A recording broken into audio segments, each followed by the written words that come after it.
Hello students, welcome back to the channel. और आज की इस वीडियो में हम बात करने वाले हैं, पीछे थंबनेल में आपको पता चल रहा होगा बट फिर भी मैं बता देती हूँ, लास्ट तक इस वीडियो को देखना क्योंकि इसमें बहुत इंपॉर्टेंट चीज़ मैं लेके आई हूँ। वो इंपॉर्टेंट चीज़ क्या है? वो है, जैसे हमने इससे पहले वाली वीडियो में आपने देखी होगी, पहले सिलेबस डिस्कशन का था, बट इसमें स्ट्रैटेजी के साथ साथ हम बात करेंगे, कुछ एनालिसिस मैं लेके आई हूँ कि कौन से ऐसे टॉपिक्स है जहाँ से ज़्यादा क्वेश्चन पूछते हैं। ठीक है, तो वो हम परसेंटेज वाइज भी देखेंगे और नंबर ऑफ क्वेश्चन वाइज भी देखने वाले हैं। ओके, सो अगर आप नए आए हैं तो प्लीज़ सब्सक्राइब द चैनल। शुरू करते हैं। ओके, तो ये है स्ट्रेटेजी कि हम कैसे 2 महीने में ऑलमोस्ट तैयारी बहुत अच्छे से कर सकते हैं। अब देखो, 2 महीने में तैयारी करने का मतलब ऐसा बिल्कुल भी नहीं है कि मैं कुछ ऐसा दे दूंगी ताकि 2 महीने में आप एकदम ऐसे उसको कंज्यूम करके टॉप कर जाएंगे। नो, इसमें मैंने आपके लिए जो किया है वो चीज़ है कि मैं कुछ टॉपिक्स लेके आई हूँ। ठीक है, ओके, सो जो टॉपिक लेके आई हूँ उसमें बताया गया है कि कौन से टॉपिक जो है मोस्ट इम्पॉर्टेंट है और कहाँ से ज़्यादा क्वेश्चंस आते हैं। ओके, और इसके अलावा इसमें हम बुक्स के भी बारे में बात करेंगे कि कौन से ऐसे बुक्स है जो आपको पढ़नी चाहिए, पेपर 1 के लिए भी और पेपर 2 के लिए भी। ठीक है, तो दोनों के लिए हम बात करने वाले हैं। तो शुरू करते हैं। देखो, सबसे पहले तो नो योर एग्जाम। ओके, अपने एग्जाम को जानो कि आपका एग्जाम क्या है। सबसे पहले बात ये है कि आपके एग्जाम में कैसे, मतलब कितने पेपर आते हैं, आपका एग्जाम का पैटर्न क्या है। ओके, सो अगर हम पैटर्न की बात करें या फिर पेपर्स की बात करें तो 2 पेपर आपके टोटल आते हैं, paper 1 and paper 2। Okay, so paper 1 में क्या है और पेपर 2 में क्या है। पेपर 2 सब्जेक्ट स्पेसिफिक है, आपका जो भी मास्टर्स का सब्जेक्ट रहा है उससे रिलेटेड आप देंगे, और पेपर 1 सबके लिए कॉमन होता है, जनरल पेपर। ठीक है, और इसमें 10 यूनिट्स होते हैं। अगेन इसमें भी 10 यूनिट्स होंगे, है ना। इसमें पर यूनिट 5 क्वेश्चन आता है, इक्वल टू 50 क्वेश्चन। इसमें पर यूनिट 10 क्वेश्चन आता है, इक्वल टू 100 क्वेश्चन होगा। और टोटल मिलाकर के आपका एक पेपर होता है 150 क्वेश्चंस का। ओके, और 150 क्वेश्चंस, ठीक है, ये होता है आपका 300 मार्क्स का, क्योंकि एक जो क्वेश्चन है वो 2 मार्क्स का होता है, तो 150 इंटू 2 इक्वल टू 300। तो टोटल आपका 300 मार्क्स का क्वेश्चन होता है। ओके, नंबर ऑफ क्वेश्चन 150 आते हैं, 2 पेपर आपको देना होता है, दोनों एक ही बार में आप देंगे। दोनों कैसे देंगे आप? तो सीबीटी मोड में देना होता है, कंप्यूटर बेस्ड टेस्ट होता है। ठीक है, सबसे इंटरेस्टिंग बात है, खुशी की बात है, इसमें नो नेगेटिव मार्किंग होता है, यानी कि इसमें कोई नेगेटिव मार्किंग नहीं होता है। ओके, आपको जो क्वेश्चन नहीं आ रहा है वो भी आप अटेम्प्ट करें, जो आ रहा है वो तो करना ही है।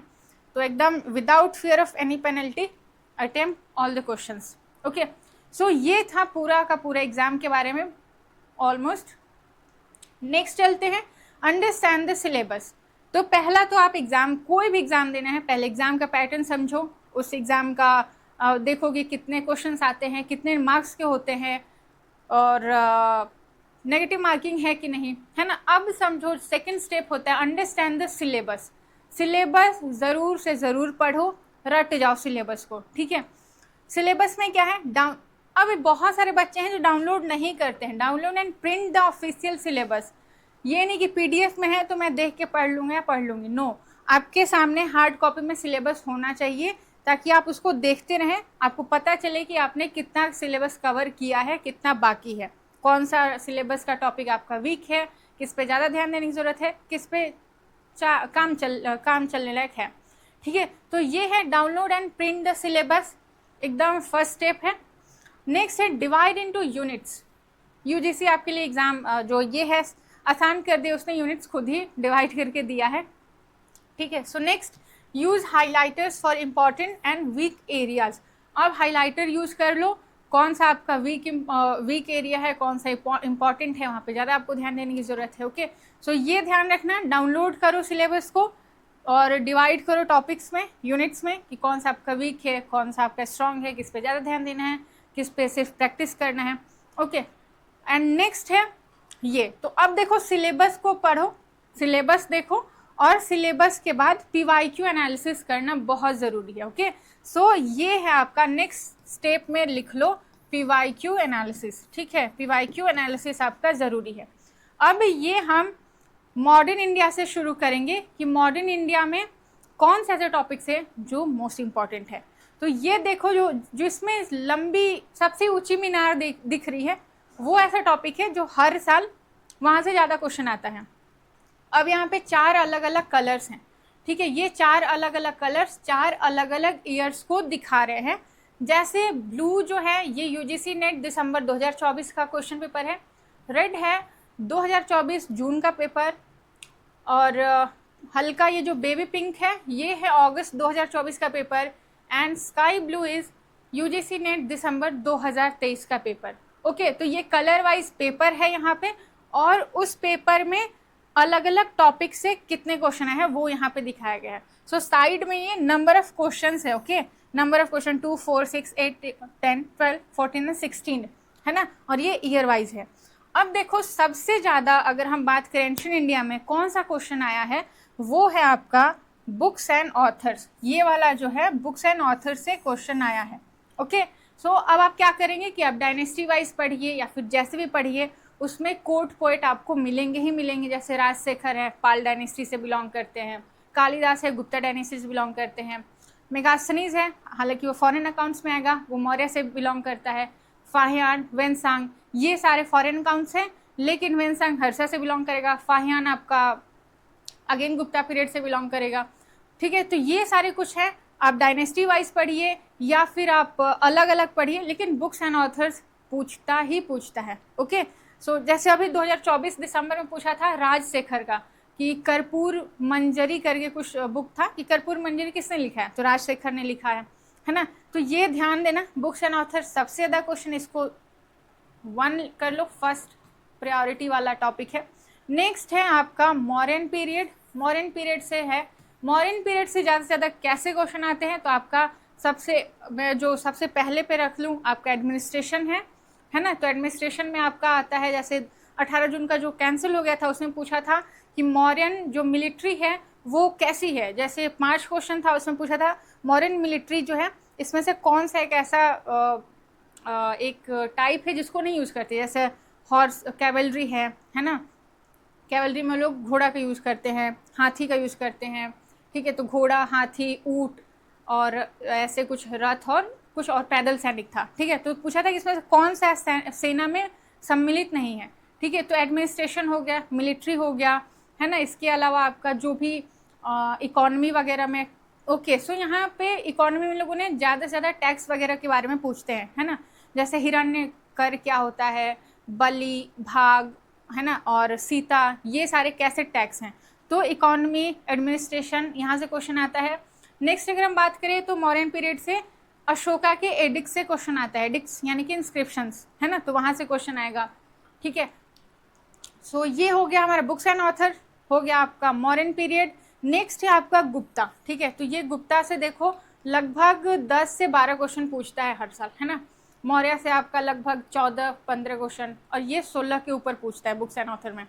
तो अगर आप मौर्यन को देखो तो मौर्यन जो है, मौर्यन हमने पढ़ लिया, फिर हम गुप्ता को देखेंगे, ठीक है। तो गुप्ता से क्वेश्चन पूछता है। अब गुप्ता में मैंने बताया पॉलिटिकल सिस्टम उनका तो पूछेगा ही पूछेगा। नेक्स्ट अगर उसमें से बात करें तो हम कॉइन्स से क्वेश्चन पूछते हैं, यानी कि न्यूमिस्मेटिक्स वाला जो क्वेश्चन है वहाँ से पूछता है ना। न्यूमिस्मेटिक्स यानी कि द स्टडी ऑफ कॉइन्स। जैसे समुद्रगुप्त का जो कॉइन्स है उस पर कैसा है, जैसे वीणा प्रकार का है ना, वो वीणा बजाते हुए दिखाई दे रहा है, तो वहाँ से पूछता है कि वीणा वाला सिक्का किसका है। वैसे पूछता है कि मयूर वाला सिक्का किसका है, जैसे कुमार गुप्त का हो गया। तो ये हो गया आपका न्यूमिस्मेटिक्स वाला। नेक्स्ट जो गुप्ता पीरियड से पूछता है वो है आपका language, literature, science and tech, astronomy, और इन सब से मैथ्स। तो यहाँ से क्वेश्चन पूछता है, जैसे कि जो ज़ीरो है, ठीक है, ज़ीरो का आविष्कार या फिर इसकी जो खोज हुई थी वो कहाँ हुई थी, इंडिया में हुई थी, फिर इंडिया से बाहर कैसे गई, यूरोप, चाइना, यहाँ कैसे गई, ठीक है। तो ऐसे क्वेश्चन यहाँ से पूछे जाते हैं, तो ये ध्यान रखना। नेक्स्ट जो है गुप्ता पीरियड के आर्ट एंड आर्किटेक्चर से भी पूछता है। जैसे लक्ष्मण मंदिर पूछा हुआ है कि लक्ष्मण मंदिर कहाँ है, सिरपुर में है ना। और इसके अलावा और कौन सा, तो ऐसे ही मंदिर भी पूछता है गुप्ता पीरियड से। नेक्स्ट अगर हम बात करें तो चोला है ना, चोला पीरियड है, और post Mauryan plus Greek invasions है। तो जैसा मैंने बोला कि मौर्य से प्री, ठीक है, प्री मौर्य इन्वेजन होता है एंड पोस्ट मौर्य इन्वेजन होता है ना। अलेक्जेंडर वगैरह का प्री मौर्य में आएगा, और जो शुंगा है और इंडो ग्रीक्स हैं, कुशानाज हैं, ये पोस्ट मौर्य में आते हैं। तो इनके इन्वेजन से क्वेश्चन आता है, इन्वेजन का क्वेश्चन आएगा, उनका इम्पैक्ट कैसे इंडिया पे पड़ा, उस इम्पैक्ट का अगर हम बात करें आर्ट एंड आर्किटेक्चर में क्या दिखाई देता है, और डेली लाइफ में, डेली कल्चर्स में क्या क्या इम्पैक्ट पड़ता है, इंडिया में क्या क्या चीज़ों को लोगों ने अपना लिया, ठीक है। तो ये पूछता है ऐसा, जैसे कि अगर यवनिका, ठीक है, एक बार का क्वेश्चन था यवनिका, यवनिका क्या होता है, तो यवनिका एक पर्दा होता है, पर्दे यानी कि जब एक, हाँ CUT PG में, और आई थिंक ये नेट में भी पूछा हुआ है। यवनिका मतलब होता है जैसे नाटक वाटक के बाद पर्दा गिरता है तो उसको यवनिका कहा जाता है। ये कहाँ से, ये वहीं से ग्रीक इन्फ्लुएंस होकर के यहाँ पे लोगों ने यूज़ करना शुरू किया। ओके, सो ये था। अब देखो यहाँ पे पॉटरी कल्चर है, पॉटरी कल्चर में कोई रो नहीं बना है, यानी कि ये यहाँ से कोई क्वेश्चन अब तक नहीं आया 4-5 पेपर्स में, ठीक है। तो चोल पढ़ लेना, चोल की आर्मी कैसे, मतलब इनकी मिलिट्री एक्सपेडिशन कैसी थी, चोल के रूलर से क्वेश्चन आता है, चोल के रूलर से क्वेश्चन आता है कि कौन सा रूलर कहाँ पे जाके, जैसे श्रीलंका में उन लोगों ने क्या किया था, तो श्रीलंका में जाकर के उन्होंने मिलिट्री एक्सपेडिशन किया था, वहाँ के राजा को हरा करके क्या किया था, धन माल वाल लूट के लाए थे, यहाँ पे मंदिर बनवाए थे। चोला से और जो क्वेश्चन पूछता है वो शैविज्म से पूछता है कि चोला का रिलीजन क्या था, शैविज्म का था, ठीक है। तो शैविज्म से रिलेटेड भी पूछता है ना। अब देखो यहाँ पे पल्लव प्लस चालुक्य, यहाँ से ऐसे कोई डायरेक्ट क्वेश्चन नहीं है, इसलिए यहाँ पे कोई रो नहीं है। एंशिएंट डायनेस्टीज एंड साइट्स, ये कुछ मिसलिनियस क्वेश्चंस थे जो किसी डायरेक्टली एक टॉपिक में नहीं आ रहे थे, जैसे IBC में नहीं आ गए, या फिर गुप्ता में नहीं आ गए, या फिर पोस्ट गुप्ता में नहीं आ गए, तो उसको हमने एक मिसलिनियस टॉपिक में डाल दिया, डायनेस्टी एंड साइट्स करके। तो साइट्स से भी क्वेश्चन आता है, देखो यहाँ पे रो बना हुआ है, ठीक है, छोटा है लेकिन है, इतना भी छोटा नहीं है। राजपूत स्टेट्स, राजपूत वाले में पाल से ज़्यादातर क्वेश्चन पूछा है, तो पाल को ध्यान रखना। इसके अलावा आप ट्राइपार्टाइट स्ट्रगल भी देख लेना। ओके, नेक्स्ट है IBC इंपॉर्टेंट है, और वैदिक एज, देखो ये दोनों रो लंबा है, तो IBC एंड वैदिक एज भी हम छोड़ के नहीं जाएंगे। ओके, सो वैदिक एज अगेन इंपॉर्टेंट है। वैदिक एज से क्या पूछता है, तो वैदिक एज से टर्म्स क्वेश्चन पूछता है, टर्म्स से भर भर के। ओके, सो ये है टर्म्स, इसमें वैदिक एज में ज़्यादा से ज़्यादा टर्म्स को ध्यान में रख के जाना। और नेक्स्ट अगर हम बात करें वैदिक एज में टर्म्स के अलावा और क्या पूछता है, तो टर्म्स के अलावा यहाँ पे और पूछता है आपका वैदिक लिटरेचर। ओके, सो वैदिक लिटरेचर पढ़ के जाना, जैसे कि आपका जो भी क्या है वेद है, और वेद से रिलेटेड जो भी वेदांग है, वेदांग भी पूछा था 18 जून में, ठीक है। वेदांग में पूछा था मैच द फॉलोइंग करने को, कि उनके एक तरफ नाम था और एक तरफ उनसे उनके क्या कंटेंट्स है, जैसे कि एक तरफ था आपका क्या बोलेंगे उसको, शिक्षा करके था, ठीक है, जैसे शिक्षा, व्याकरण है ना, और ऐसे ही कुछ कुछ करके 6 वेदांग हैं, और उसको मैच द फॉलोइंग करना था कि वेदांग में हम क्या पढ़ेंगे, शिक्षा मतलब वेदांग तो 6 है ही, व्याकरण में क्या पढ़ते हैं और शिक्षा में क्या पढ़ते हैं, छंद में क्या पढ़ते हैं, निरुक्त में क्या पढ़ते हैं, तो उसका कंटेंट से मैच करने को दिया था। ओके, सो यहाँ पे देखना वैदिक लिटरेचर पढ़ना, टर्म्स पढ़ना, वैदिक लिटरेचर में वेद हो जाएगा, वेदांग हो जाएंगे, पुराण हो जाएंगे। पुराण से 29 अगस्त को, 29 अगस्त नहीं 2024 दिसंबर का पूछा था कि सातवाहना जो है किस पुराण में इनका ऐसे इंस्क्रिप्शन या फिर इनका मेंशन मिलता है, ठीक है, कि सातवाहनों का किस पुराण में मेंशन मिलता है ना। वैसे ही और 2-3 पुराण हैं, जैसे आपका गुप्ता से रिलेटेड कौन सा पुराण है ना, तो वायु पुराण गुप्ता से रिलेटेड है, विष्णु पुराण मौर्य से रिलेटेड है, वैसे ही सातवाहना का किससे है वो आप कमेंट करके बताना। तो ये कुछ है यहाँ से, तो वैदिक लिटरेचर पढ़ लेना। वैदिक लिटरेचर में और कुछ अगर बताने लायक है तो वो है कि वेद है एक तरफ, वेद का उपनिषद क्या है, उसका ब्राह्मण क्या है, उसका आरण्यक क्या है, ये भी पूछता है। जैसे अगर आप ऋग्वेद को उठा लो तो ऐतरेय और कौशिकी उसका सब है, जैसे कि आप ब्राह्मण भी है, आरण्यक भी है, उपनिषद भी है, सेम है, ठीक है। और वैसे ही आप अगर गोपथ का करो तो गोपथ का गोपथ बोल रही मैं, अथर्ववेद का करो, ठीक है, तो अथर्ववेद का ऐसे गोपथ वगैरह जो है उसका ब्राह्मण हो जाता है, ठीक है। तो ये है। नेक्स्ट है मेगालिथ्स। मेगालिथ से ये 2 साल में पूछा है, दोनों साल में सेम क्वेश्चन पूछा है ना, और 2 साल में सेम क्वेश्चन पूछा है। सो ये था प्री हिस्ट्री से, ये 4 साल पूछा हुआ है, ठीक है, रिपीटेड है 4 साल, ठीक है। तो ये 4 साल में प्री हिस्ट्री में क्या पूछा है, तो प्री हिस्ट्री में वही है आपका, प्री हिस्ट्री में स्टोन एज आ जाएगा, ठीक है, स्टोन एज में भी आपका पैलियो, मेसो एंड न्यूलिथिक। अब तीनों से क्वेश्चन ऐसे आते हैं कि तीनों में क्या डिफरेंस है, ठीक है, तीनों में क्या डिफरेंस है, इसके साथ साथ पूछता है कि ये तीनों में कैसे बदलाव हुए हैं, बेसिक सा कॉन्सेप्ट आपको पूछेगा, ठीक है, कि पैलियोलिथिक में क्या ऐसा चीज़ था जो मेसोलिथिक में नहीं था, ऐसा कुछ, ठीक है, कि मेसोलिथिक में ऐसा क्या था जो पैलियो में नहीं है, वहाँ पे एब्सेंट है ये चीज़, यहाँ पे नई चीज़ आती है, जैसे फूड प्रोडक्शन को ले लो, नियोलिथिक में है वो पैलियो और मेसो में नहीं है, ऐसे, ठीक है। तो यहाँ पे बेसिक कॉन्सेप्ट्स आपका चेक करता है प्री हिस्ट्री में, ठीक है, और आईबीसी में तो फैक्ट वगैरह पूछता है ज़्यादा।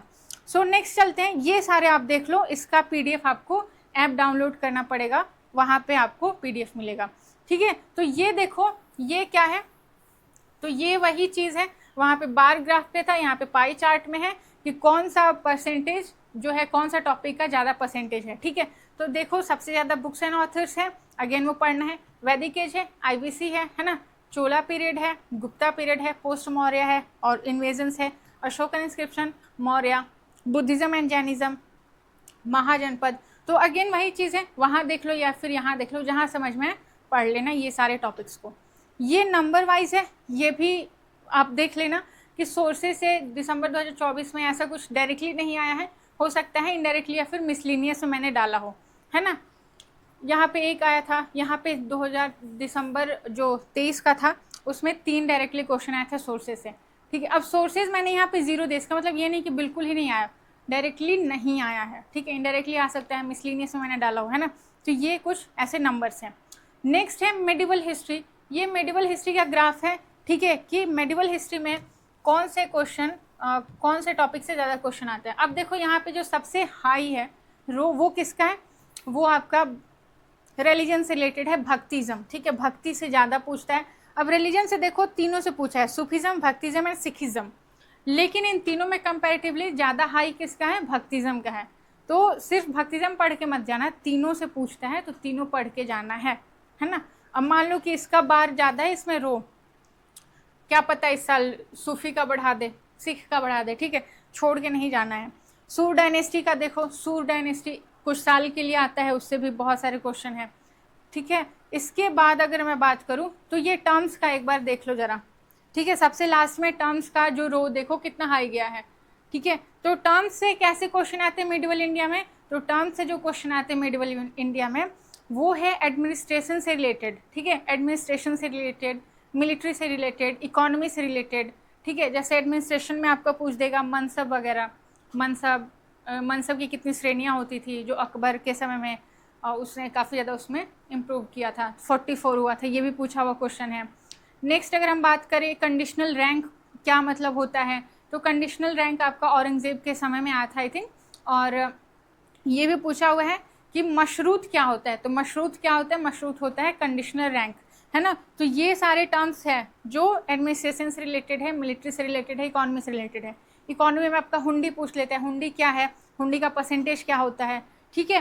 तो सीधे सीधे टर्म्स कहाँ से याद करोगे, सीधे सीधे टर्म्स हम एडमिनिस्ट्रेशन वाले पोर्शन से याद करेंगे। किस टॉपिक से याद करेंगे, तो सल्तनत से याद करेंगे, मुगल से, ठीक है, ज़्यादा से ज़्यादा सल्तनत और मुगल से याद करेंगे, है ना। और कुछ टर्म्स विजयनगर से भी आए हैं, जैसे आयंगर क्या होता है, ठीक है, पॉलीगर्स क्या होते हैं, 12 बलूतेदार क्या होते हैं, उनका काम क्या होता है ना।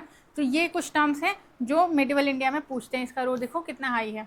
नेक्स्ट है आपका बुक एंड ऑथर है, ठीक है, बुक एंड ऑथर से भी अब देखो मैंने इसमें भी किया है कि बुक एंड ऑथर जो है मुगल वाले सेक्शन से ज़्यादा पूछता है, मतलब इक्वल, ठीक है। तो बुक एंड ऑथर जो है मुगल वाले पीरियड में, जैसे अकबर के समय या फिर अकबर के समय में जो भी उसके कोर्ट पोइट्स थे, है ना, उन लोगों ने क्या क्या लिखा, किसका किस भाषा में अनुवाद हुआ, वहाँ से क्वेश्चन पूछता है। नेक्स्ट यहाँ पे बुक्स एंड ऑथर है, अगेन जो बुक एंड ऑथर मैंने सेक्शन दिया है वो पूरा कंपाइल करके मैंने दिया है, जैसे उसमें सल्तनत भी आ सकता है, विजयनगर भी आ सकता है, ठीक है, और मुगल भी आ सकता है। अब देखो विजयनगर से भी क्वेश्चन आया था लगातार 2 साल, दोनों शिफ्ट में पूछा है। जैसे अगस्त का जो री एग्ज़ाम हुआ था, जून वाला 18 जून वाला री एग्ज़ाम हुआ था, उसमें उसने पूछा था विजयनगर की एक क्वीन है, ठीक है, गंगा देवी या फिर उनका जो भी नाम है, उन्होंने अपने पति के मदुरई पे विजय करने के उपलक्ष्य में एक बुक लिखी थी और उस बुक का पूछा था कि लैंग्वेज क्या है, ठीक है। तो अब मैं बुक एंड ऑथर में थोड़ा बुक का भी कंटेंट ध्यान दे लेना, बुक के लैंग्वेज से क्वेश्चन पूछता है। जैसे विजयनगर में ज़्यादातर कन्फ्यूज़न होता है क्योंकि विजयनगर में जो भी बुक्स है वो तेलुगु में है बेसिकली, और बहुत कम है संस्कृत में लिखा हुआ है, ठीक है। तो पूछता है ये कुछ कुछ दे करके कि कौन सा बुक का लैंग्वेज क्या है, तो संस्कृत तेलुगु दोनों है ना, तो ये ध्यान रखना। नेक्स्ट है आपका मराठा। मराठा अगेन मराठा से भी क्वेश्चन आता है ना, मराठा से भी हर साल क्वेश्चन आता है, बैटल उन लोगों ने क्या लड़े थे। इसके अलावा पेशवा से उनका क्वेश्चन आता है, ठीक है। तो जो भी शुरू के 4-5 मतलब 4-5 नहीं, शुरू के जो भी आपके इंपॉर्टेंट पेशवाज हैं, बाजीराव फर्स्ट, बाजीराव सेकेंड, जो सबसे पहला पेशवा है, इन लोगों का क्या रोल था, ठीक है। पानीपत जो बैटल हुई थी थर्ड, उसमें पेशवा का क्या रोल था ये भी पूछता है। तो बैटल ऑफ पानीपत जो था थर्ड 1761 वाला, वो 2023 दिसंबर में पूछा हुआ था, ठीक है। स्टेटमेंट बेस्ड क्वेश्चन था लेकिन वो, और अगस्त में भी आई थिंक पूछा हुआ है। नेक्स्ट है यहाँ पे देखो सैयद और लोदी, ये कोई रो नहीं है यहाँ पे। तुगलक डायनेस्टी से भी सीधे सीधे नहीं पूछा है, ठीक है। लेकिन तुगलक डायनेस्टी का जो एमबीटी है ना, एमबीटी के एडमिनिस्ट्रेशन वगैरह वाला जो पोर्शन है वहाँ से पूछता है। जैसे एमबीटी के एक्सपेडिशन से पूछता है कि उसने कराची में कब अभियान किया था, उसने टोकन करेंसी कब लागू की थी। तो ये एक क्वेश्चन है जो रिपीटेड है, एक ही और पूछता है, जैसे कि 4 ऐसे दे देता है, ठीक है। जैसे कराची अभियान हो गया था, खुरासान अभियान हुआ था, Khorasan expedition, token currency, capital shift किया था, तो ये सब है और इनको आपको क्रोनोलॉजी में सजाने को देता है, ठीक है। तो ये एमबीटी से पूछता है, सैयद लोदी से बहुत कम, ठीक है। Turk invasion, Arab invasion, slave dynasty, Khalji dynasty, यहाँ से भी पूछता है ना। तो ये जो भी टॉपिक्स है ये आपको पढ़ के जानने हैं, आगे पढ़ लेना कहाँ से है। नेक्स्ट इंपॉर्टेंट है मेडिवल आर्किटेक्चर। अब आर्किटेक्चर में आप पेंटिंग्स, जो स्पेशली मुगल पेंटिंग है उसको मत छोड़ के जाना, ये हमेशा देखो ये पूछता है, रो इसकी हाई है। विजयनगर, बहामनी, बहामनी से बहुत कम, ठीक है, एक्सेप्शनल पूछ देगा, लेकिन विजयनगर छोड़ के नहीं जाना है ना। ये अगेन परसेंटेज वाइज है कि किससे ज़्यादा परसेंट का पूछा है, ये पीडीएफ मिलेगा तो पढ़ लेना। ये नंबर वाइज यहाँ पे है। ये है मॉडर्न हिस्ट्री। मॉडर्न हिस्ट्री में जो सबसे बड़ा रो है, ये जो ऊंची मीनार है, ये हिस्टोरियोग्राफी की है, बट इसको देख के बिल्कुल नहीं डरना है, इसलिए क्योंकि हिस्टोरियोग्राफी का मैंने आपको सिलेबस बताया है, ठीक है। वो सिलेबस नॉर्मली आपको यूट्यूब पे भी मिल जाएगा।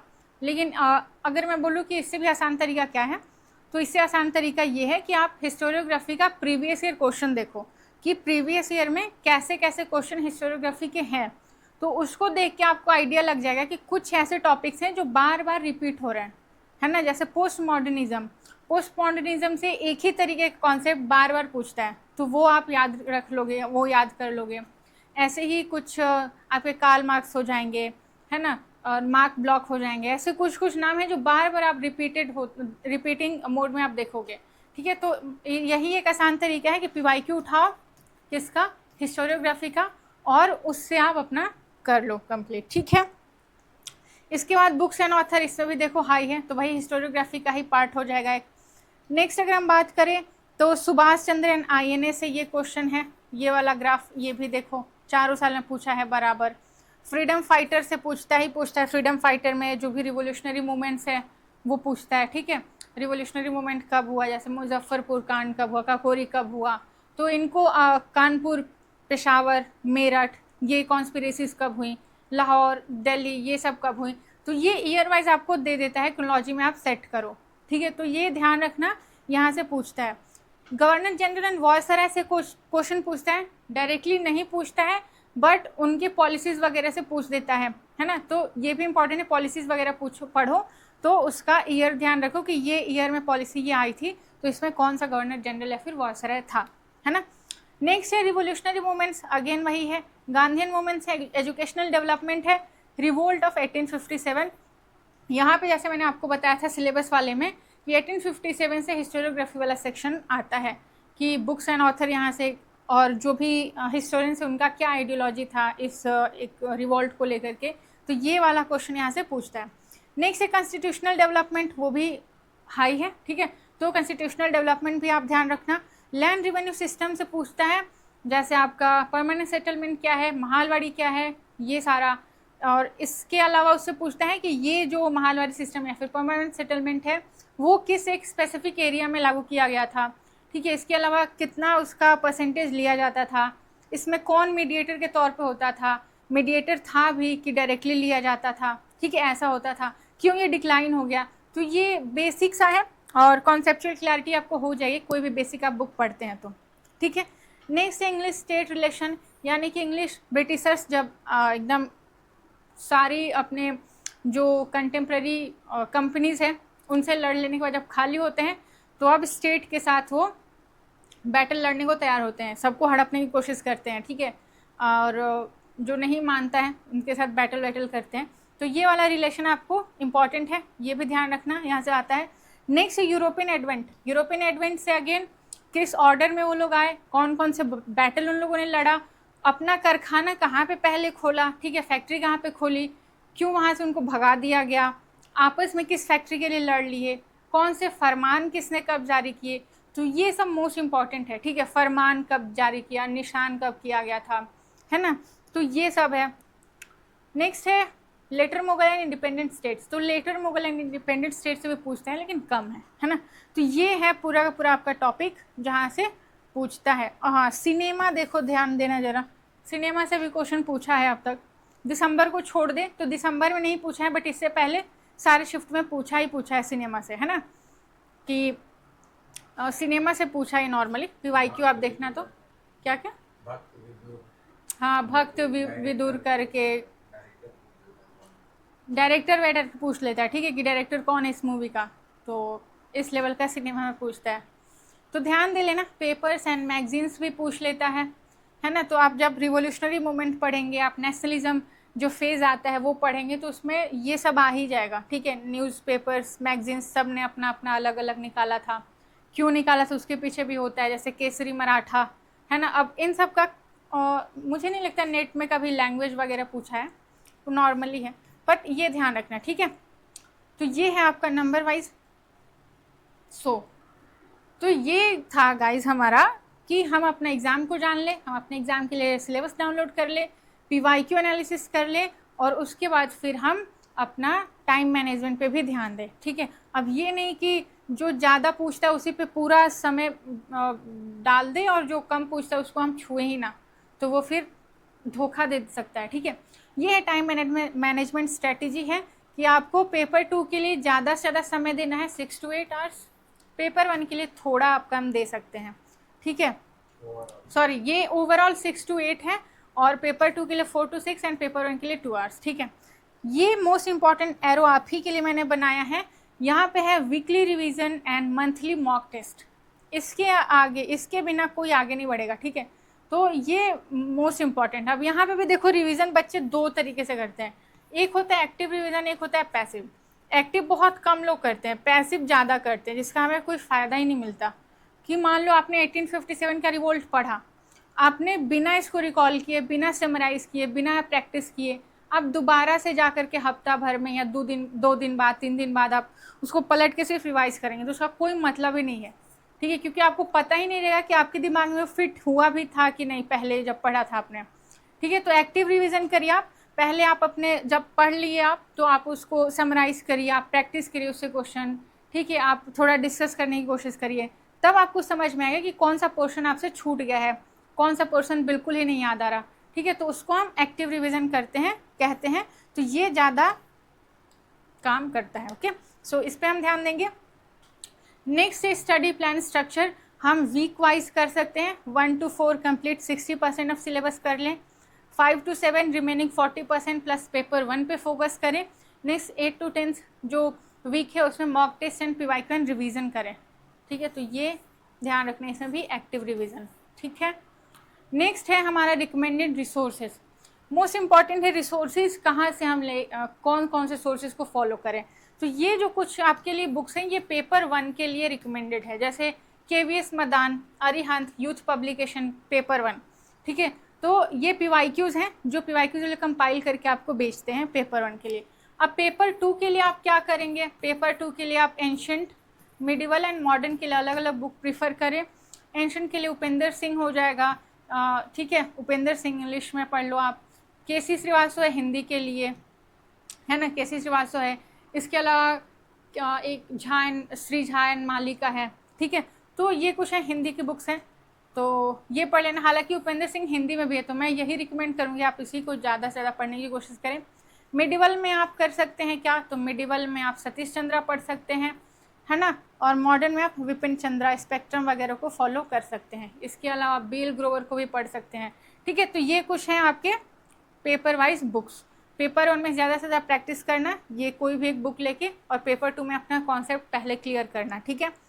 नेक्स्ट है प्रैक्टिस मटेरियल, तो उसके लिए आप PYQs आप डाउनलोड कर लो, ठीक है, इसके PYQs हैं, ठीक है। नेक्स्ट है NTA mock papers, NTA website पे भी अवेलेबल रहता है, यहाँ से आप कर लो।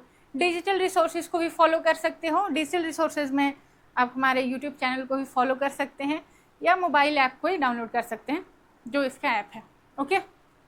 नेक्स्ट है नोट मेकिंग एंड रिवीजन, ये भी इम्पॉर्टेंट है। मेक शॉर्ट नोट्स पर टॉपिक, ठीक है, कंडेंस करके बनाओ शॉर्ट नोट्स। ये नहीं कि मैंने 3 पेजेस का एक चैप्टर पढ़ा और मैंने 2 पेजेस का पूरा का पूरा नोट्स ही बना लिया, तो उसका कोई मतलब नहीं है, उससे अच्छा बुक ही पढ़ लो दोबारा। तो शॉर्ट नोट बनाओ, कंडेंस करके बनाओ। Use mind maps and charts, ये वेरी इंपॉर्टेंट है, यहाँ पे कितना भी स्टार लगा लो कम पड़ जाएगा, ये बहुत असर करता है दिमाग को, ठीक है। तो माइंड मैप्स याद रखो, माइंड मैप्स बनाओ और चार्ट्स को बनाओ, ठीक है। रिवाइज वीकली रिवाइज करो, है ना, क्योंकि भूल जाते हैं हम लोग, बहुत सारी चीज़ें होती है याद करने को। यूज़ डिजिटल टूल्स, आप डिजिटल टूल्स को भी यूज़ कर सकते हैं आप डिजिटल नोट बनाने के लिए, ठीक है, अगर आप हर वक्त कॉपी पेन कैरी नहीं करते हो तो। नेक्स्ट है practice and test, practice and test भी दो। एनालाइज, अब प्रैक्टिस एंड टेस्ट बस दे के मत बैठ जाओ, एनालाइज करो उसको, ठीक है, कि कहाँ पे मैंने क्यों गलती किया। तो आप जब एनालाइज करोगे तो आपको पता चलेगा कि जब आप मॉक लगाए हैं तो बहुत सारे इजी क्वेश्चन आपने गलत किए हैं, ठीक है। Full length mock weekly, solve 5 to 10 MCQ पर टॉपिक डेली, तो छोटे छोटे MCQ आप पर मतलब डेली आप पर टॉपिक यूज़ कर सकते हो उसका, है ना। नेक्स्ट है स्टे मोटिवेटेड, इसमें सेट वीकली गोल्स है, avoid burn out with breaks है, जॉइन स्टडी ग्रुप्स है, रिवॉर्ड योर सेल्फ, छोटे छोटे ऐसे मतलब स्टे मोटिवेटेड। अगर कोई दूसरा नहीं है मोटिवेट करने के लिए तो आप खुद से भी हो सकते हैं। आप छोटा से छोटा वीक में कोई एक गोल डिसाइड करो, ठीक है, और ज्वाइन कर लो, कोई स्टडी ग्रुप्स को ज्वाइन कर लो। अब देखो स्टडी ग्रुप्स ज्वाइन करने के लिए क्या, इसका क्या एक फ़ायदा होता है, उसका फ़ायदा होता है कि आपको पता चलता है आप कितने पानी में, आपकी औकात पता चलती है, ठीक है। जब आपसे ज़्यादा जानने वाले लोग आपके ग्रुप में आ जाएंगे तो पता चलेगा नहीं बहुत पढ़ने की ज़रूरत है, ये होना चाहिए, ठीक है, ये होना चाहिए, okay. So always use study groups, okay. तो स्टडी ग्रुप में पढ़ने का हमेशा ध्यान रखो। रिवॉर्ड योर सेल्फ, ये तो है ही। नेक्स्ट है हमारा फाइनल टिप्स, मैं आपको आज ही एग्ज़ाम हॉल में भी पहुंचा देती हूँ, और एग्ज़ाम हॉल में जाने से पहले ये चीज़ कर लेना, sleep early night before, carry admit card and ID, manage time during exam, stay calm and focused. And with this girls and boys, हमने इस पूरे लेक्चर को ख़त्म कर लिया है, तो आई होप कि आपको पसंद आया होगा। लेकिन अभी भी कुछ बाकी है, और ये है अगेन संग्राम बैच हमने लॉन्च किया है, आपके लिए है, ठीक है। इसका प्राइस है 7000, बट आपको डिस्काउंट पे मिलेगा ऑलमोस्ट 3000 में, ठीक है। इसकी क्लासेस जल्द ही 21 अप्रैल से शुरू होने वाली है। खास बात जो है इसके बारे में वो है कि ये आपके दिसंबर तक भी वैलिड रहेगा, ठीक है। तो आप 2 एग्ज़ाम आपके लिए है, जून वाला और दिसंबर दोनों के लिए वैलिड है ना। नेक्स्ट है ये स्कैन करिए, स्कैन में, है ना। अगर ये आपसे स्कैन नहीं हो रहा तो आप डिस्क्रिप्शन बॉक्स में जो आपके लिए गूगल फॉर्म है उसको भरिए, और भर करके अगर ज़रूरत है तो कोर्स परचेज़ कर लीजिए और आराम से पढ़िए, ठीक है। तो ये था, और आप नए हैं तो अगेन मैं बोलूँगी कि आप लाइक करें, शेयर करें और सब्सक्राइब कर लें, ताकि अगली बार जब मैं आऊँ तो आपको वीडियो मिल जाए। Thank you.